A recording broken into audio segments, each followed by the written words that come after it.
420 హామీలు 6 గ్యారంటీలతో అధికారంలోకి వచ్చిన కాంగ్రెస్ ప్రభుత్వం అన్ని రంగాల ప్రజలను నిలువునా దగా చేసిందని మాజీ రాజ్యసభ సభ్యులు బీఆర్ఎస్ జిల్లా అధ్యక్షులు బడుగుల లింగయ్య యాదవ్ అన్నారు. బీఆర్ఎస్ రాష్ట్ర వర్కింగ్ ప్రెసిడెంట్ కేటీఆర్, మాజీ మంత్రి జగదీష్ రెడ్డి ఆదేశాల మేరకు కాంగ్రెస్ ప్రభుత్వం ప్రజలకు బాకీ పడ్డ కాంగ్రెస్ బాకీ కార్డులను సోమవారం పట్టణంలోని 46వ వార్డులో బీఆర్ఎస్ నాయకులు ఆంగోత్ బావుసింగ్ ఆధ్వర్యంలో ఇంటింటికి పంపిణీ చేసి మాట్లాడారు.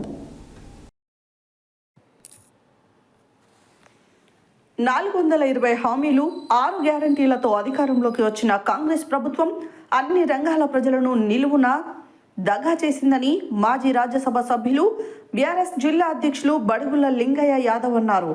బీఆర్ఎస్ రాష్ట్ర వర్కింగ్ ప్రెసిడెంట్ కేటీఆర్, మాజీ మంత్రి జగదీష్ రెడ్డి ఆదేశాల మేరకు కాంగ్రెస్ ప్రభుత్వం ప్రజలకు బాకీ పడ్డ కాంగ్రెస్ బాకీ కార్డులను సోమవారం పట్టణంలోని 46వ వార్డులో బీఆర్ఎస్ నాయకులు ఆంగోత్ బావుసింగ్ ఆధ్వర్యంలో ఇంటింటికి పంపిణీ చేసి మాట్లాడారు.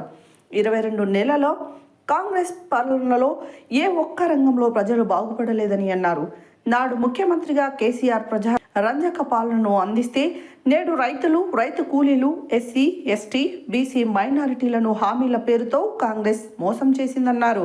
రాష్ట్రంలో ప్రధాన ప్రతిపక్షంగా కాంగ్రెస్ ఇచ్చిన హామీలను అమలు చేయాల్సిన బాధ్యత బీఆర్ఎస్ పార్టీ తీసుకుందని, అందులో భాగంగా ప్రజలకు బాకీ పడ్డ కాంగ్రెస్ బాకీ కార్డులను ఇంటింటికి పంపిణీ చేయడం జరుగుతుందన్నారు. కార్డుల్లో కొన్ని హామీల బాకీలు మాత్రమే చేర్చామని, ఇంకా ఎన్నో అమలు కానివి ఉన్నాయని అన్నారు.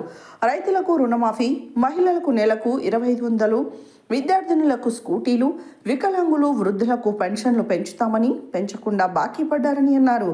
దగాకోరు కాంగ్రెస్ ప్రభుత్వాన్ని ప్రజలు ప్రశ్నించాలని, కాంగ్రెస్ బాకీలు అమలు చేసే వరకు బీఆర్ఎస్ ప్రజల వెంట ఉంటుందని, హామీలు అమలుకు పోరాడుతుందని ఈ కార్యక్రమంలో మాజీ జిల్లా గ్రంథాలయ సంస్థ చైర్మన్ నిమ్మల శ్రీనివాస్ గౌడ్, మాజీ మున్సిపల్ వైస్ చైర్మన్ పుట్టా కిషోర్, మాజీ జెడ్పీటీసీ జీడీ భిక్షం, బీఆర్ఎస్ నాయకులు బండారు రాజా, ఆంగోత్ బావుసింగ్, మద్దూరి సుధాకర్, చిట్టిపాక రాములు, మేడే సాగర్, దాసోజు వింగ్, దేవేంద్రాచారి, కృష్ణారెడ్డి, రజని, అనుష, ఉపేంద్ర తదితరులున్నారు.